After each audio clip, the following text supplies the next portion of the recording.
Hi, tonight we're going to talk about always aware already. Awareness is free. It is encoded in our DNA. So we just have to go within and experience it. We don't have to study it because we are in the midst of it.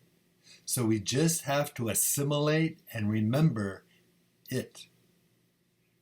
The great spiritual teachers say, become aware and we will find our way. In consciousness, we move beyond dualism because we are beyond the mind and thinking. In consciousness, there is enough space for opposites to become one without canceling each other out. It is only in the mind that we need to explain for everything, because in spirit we experience it directly. To enter heaven on earth, we need to love because that transforms us from our mind to our soul. Love loosens the mind's grip on us so we can expand in consciousness and see that everything belongs and happens for a reason. It happens in the grace of the present moment. Bruce Lee said, when we are suddenly awake to the realization that there is no barrier and never has been, one realizes that one is all things. Mountains, rivers, grasses, trees, sun, moon, stars, and the universe are all one self. There is no longer a division or barrier between myself and others. No longer any feeling of alienation or fear because there is nothing apart from oneself and therefore nothing to fear. Realizing unity is love and true compassion.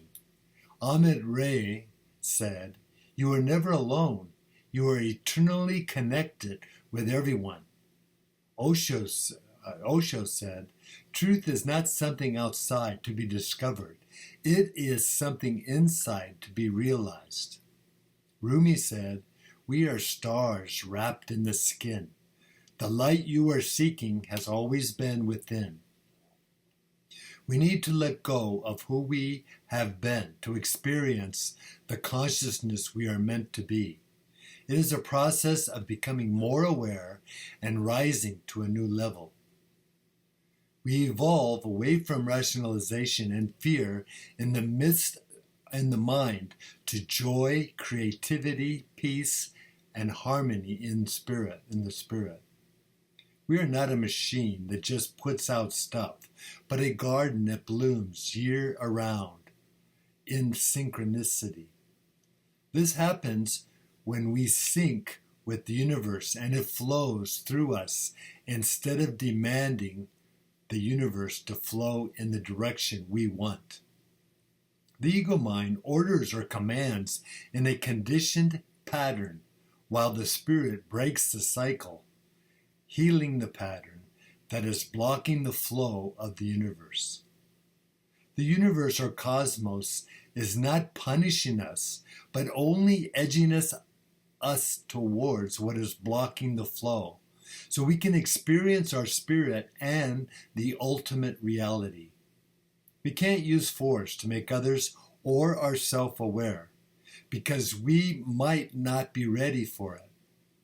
But we might be aware of a seed being planted.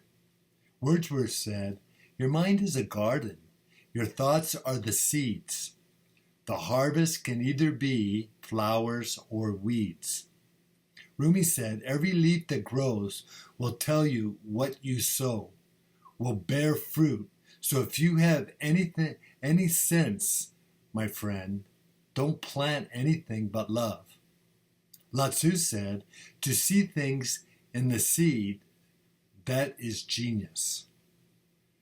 The seed planted in awareness must leave its shell and come out so everything changes. It is like a caterpillar goes into a cocoon and breaks it to manifest as a butterfly. The fear and hazard of remaining in a narrow bud in a flower is more dangerous than the blossom. The Bible says, in Mark 10:18. We cannot wait for things to be totally perfect to fall in love with them, or we will never love anything. Now, instead, we can love everything. Rumi said, I belong to no religion. My religion is love. Every heart is my temple. Eckhart Tolle said, the moment you become aware of the ego in you, it is strictly speaking no longer the ego, but just an old conditioned mind pattern. Ego implies unawareness. Awareness and ego cannot coexist. The first steps of love are small, but they bring about shifts in our awareness that heal and expand our point of view. Our love does not speak in a language, but makes contact with symbols, visions, poetry, songs, metaphors, and everyday delight or bliss. It is about a deep awareness of something the mind deprives us from experiencing. So we lose sight of who we are and our awareness of the big scheme of things. When we reconnect, it feels familiar because we are aware, but have forgotten about it. It changes our mind from the negative to the positive, and that changes our life for the better. This deep awareness is something our mind has stripped away from us, but we will regain it. Awareness is who we are.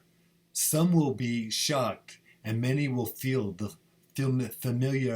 familiarity of the awareness when they reconnect with the experience they knew but forgot. Miguel Ruiz says, with awareness, reality shifts. Wayne Dyer said, believe you are an infinite spiritual being having a temporary human experience. Nat Han said, awareness is like the sun. When it shines on things, they are transformed. This is my son's dog. He's helping me make the podcast. Give yourself permission to receive impressions from intuitive awareness, and it is a sense of inner knowing. It is beyond the mind, beyond the tension of positive and negative. Awareness accepts our mixture of good and bad, so does not get lost in the weeds. It sees the whole, so also sees the wheat. In our life, we are a field that contains both wheat and weeds, good and bad, and a mind and soul. So we hold them together in a mixture of different things. We don't have to separate and remove our mind. It is a part of us, inside our awareness, that is a bigger field. We don't have to spend most of our time trying to get rid of the weeds, getting frustrated because they grow back. So we just need love and compassion and to forgive ourselves. Perfection is an illusion, so we accept our not being perfect. So instead of concentrating on the negatives, we ignore them and accept our imperfection in the mixture. Awareness helps us to become mindful that we are one whole, holy, accepted heaven on earth, where everything and everybody belongs. We are in the midst of the mixture and its tension, so we need to love the good with the bad and not separate out the people we don't like. Jesus responded to the question, should we pull out the weeds? And he said, no, let them both grow together until the harvest. Matthew chapter 13, 24-30. Rumi said, life is a balance of holding on and letting go. Marcus Aurelius said, receive without pride, let go without attachment. Rumi said, goodbyes are only for those who love with their eyes. Because for those who love with heart and soul, there is no such thing as separation. Thank you.